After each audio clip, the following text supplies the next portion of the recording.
తన రాజకీయ గురువు చంద్రబాబు నాయుడు గారికి రేవంత్ రెడ్డి రిటర్న్ గిఫ్ట్ ఇవ్వాలనుకుంటున్నారా?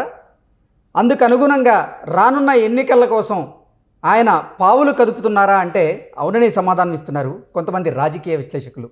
ఇక ఇదే అంశానికి సంబంధించి మనతో మాట్లాడేందుకు ప్రముఖ రాజకీయ విశ్లేషకులు కృష్ణకుమారి గారు మనతో ఉన్నారు. మేడంతో మాట్లాడదాం. మేడం నమస్తే. నమస్తే మేడం, తన రాజకీయ గురువు అయినటువంటి చంద్రబాబు నాయుడు గారికి రేవంత్ రిటర్న్ గిఫ్ట్ ఇచ్చేందుకు ప్రయత్నం చేస్తున్నారని, అందులో భాగంగానే మొన్న ఎంపీలందరికీ ఆయన ఇచ్చినటువంటి విందులో వైఎస్ఆర్సీపీ ఎంపీలు కూడా ఆ విందులో పాల్గొన్నారు. వైఎస్ఆర్సీపీ ఎంపీలకు రేవంత్ రెడ్డి ఓపెన్ ఆఫర్ ఇచ్చారని, ఒకవేళ గనక వైఎస్ఆర్సీపీ మీకు టిక్కెట్లు నిరాకరిస్తే మీకు టీడీపీ నుంచి నేను టిక్కెట్లు ఇప్పిస్తాను, ఒకవేళ టీడీపీ కూడా ఇవ్వకపోతే కాంగ్రెస్ నుంచి, ఆంధ్రప్రదేశ్ కాంగ్రెస్ నుంచి మీకు టిక్కెట్లు ఇప్పించి మిమ్మల్ని గెలిపించే బాధ్యత నాది అంటూ ఒక సందేశాన్ని పంపించారంటూ కూడా ఒక వార్త ఇప్పుడు సోషల్ మీడియాలో చక్కర్లు కొడుతూ ఉంది. ఏంటి మేడం ఆ వార్తలో వాస్తవం ఉందా అంటే ఏం చెప్తారు? ఇందులో సగం వాస్తవం ఉంది, సగం అవాస్తవంగా ఉంది అనిపిస్తుంది. వాస్తవం ఏంటి అంటే ఇవాళ రేవంత్ రెడ్డి కోపతాపాలకి ప్రతీకారం తీర్చుకోవటానికి అవుతుంది. ఇక్కడ చంద్రబాబు నాయుడికి రిటర్న్ గిఫ్ట్ ఇవ్వడం కంటే కూడా జగన్మోహన్ రెడ్డి మీద కక్ష తీర్చుకుంటే, కక్ష అని కూడా అనకూడదు, రాజకీయంగా జగన్మోహన్ రెడ్డిని దెబ్బతీస్తే తద్వారా కాంగ్రెస్ పార్టీకి న్యాయం చేసినట్టు అవుతుంది అని ఆలోచిస్తుంటాడు రేవంత్ రెడ్డి. మీ విశ్లేషణ ప్రకారం, నా విశ్లేషణ అది. అంతేగాని దీనివల్ల చంద్రబాబు నాయుడికి లాభం జరగవచ్చు. ఇప్పుడు జగన్మోహన్ రెడ్డి డౌన్ అయ్యాడు అనుకోండి, ఆటోమేటిక్గా చంద్రబాబు నాయుడికి అధికారం వస్తుంది. ఎప్పటి వరకు? కాంగ్రెస్ బలోపేతం అయ్యే వరకు. కానీ దీనికి ఎంత టైం పడుతుందో తెలియదు. కానీ మొదటగా జరగాల్సింది ఏంటంటే కాంగ్రెస్ పార్టీని మోసం చేసి కాంగ్రెస్ పార్టీ లీడర్లందరినీ తన పార్టీలో చేర్చుకుని తన తండ్రి మృతదేహం దగ్గరనే సంతకాలు పెట్టించుకుని ముఖ్యమంత్రి అవ్వాలి అనే ఒక కాంక్షతోటి జగన్మోహన్ రెడ్డి సంతకాల సేకరణ కూడా జరిగిపోయిన తర్వాత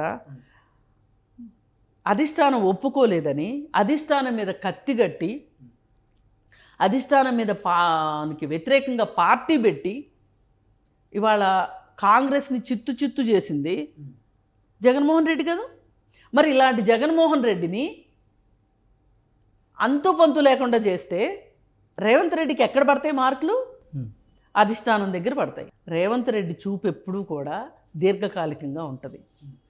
ఎక్కడ ఏం చేస్తే పార్టీకి ఉపయోగం అవ్వాలి, నాకు ఉపయోగం అవ్వాలి, ఉభయ కుశలోపరి అంటారు దీన్ని.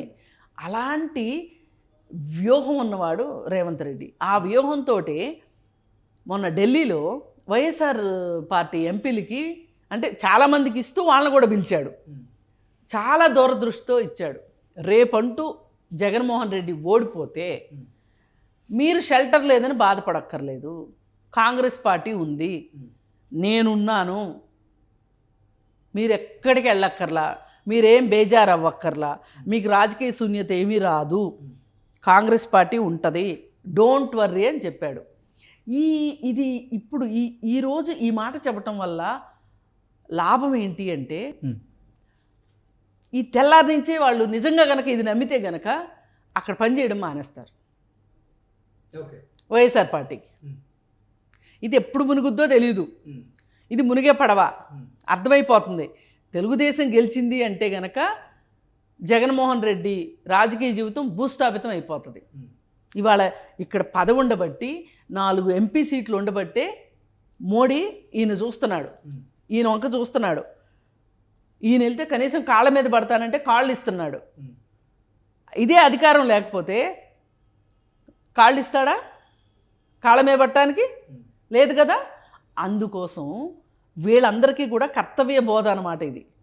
ఒకవేళ రేపొద్దున వైఎస్ఆర్ పార్టీ ఓడిపోయి పార్టీ అంతు పొంతు లేకుండా పోతే వీళ్ళందరూ చెట్టుకొకరు పుట్టకొకరు అయ్యే అవకాశం ఉంటుంది.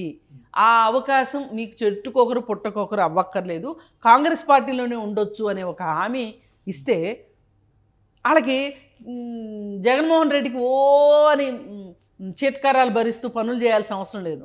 అక్కడ ఒక ఎంపీకైనా అదే గతి, ఒక ఎమ్మెల్యేకైనా అదే గతి. ఎవరికి ఇంటర్వ్యూ లేదు కదా.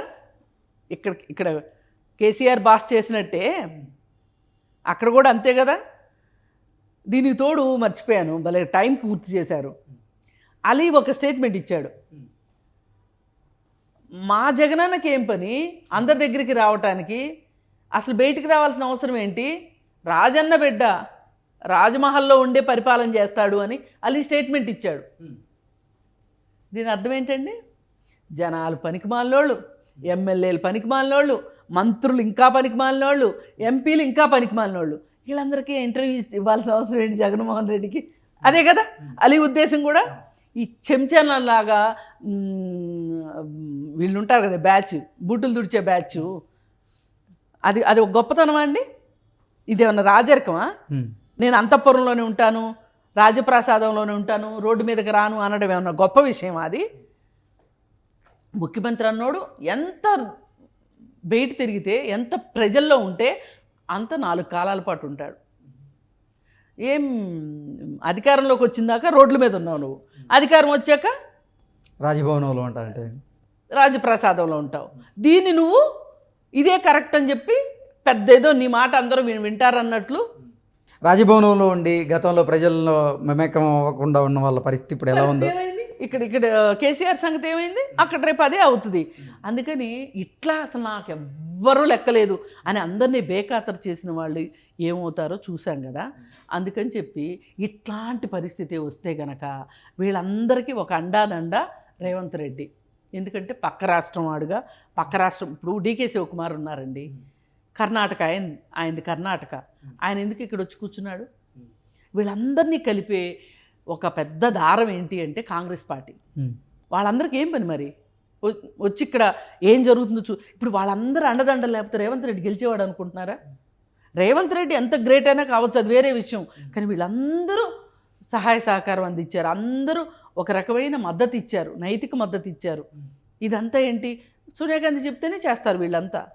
రేపు పొద్దున అక్కడ కాంగ్రెస్ పార్టీ మళ్ళీ పునరుజ్జీవనం రావాలి అంటే ఆంధ్రప్రదేశ్లో రేవంత్ రెడ్డి పనిచేస్తాడు ఆ విధంగా. అంతేగాని చంద్రబాబు నాయుడికి ఇండైరెక్ట్గా పరోక్షంగా ఇది ఉపయోగపడవచ్చు, కానీ చంద్రబాబు నాయుడు కోసం రేవంత్ రెడ్డి చేస్తాడు అని మట్టుకు. అంటే రాజకీయాల్లో డైనమిక్స్ ఇలాగే ఉంటాయి. అంటే ఎక్కడో లైట్ వేస్తే ఎక్కడో వెలుగుద్దు, ఎక్కడో స్విచ్ చేస్తే ఇంకెక్కడో లైట్ వెలుగుద్దు, చూసారా? అట్లాగే ఇప్పుడు జగన్మోహన్ రెడ్డి డౌన్ అయితే చంద్రబాబు నాయుడికి లాభం ప్రస్తుతానికి. Okay madam, thank you so much. Thank you.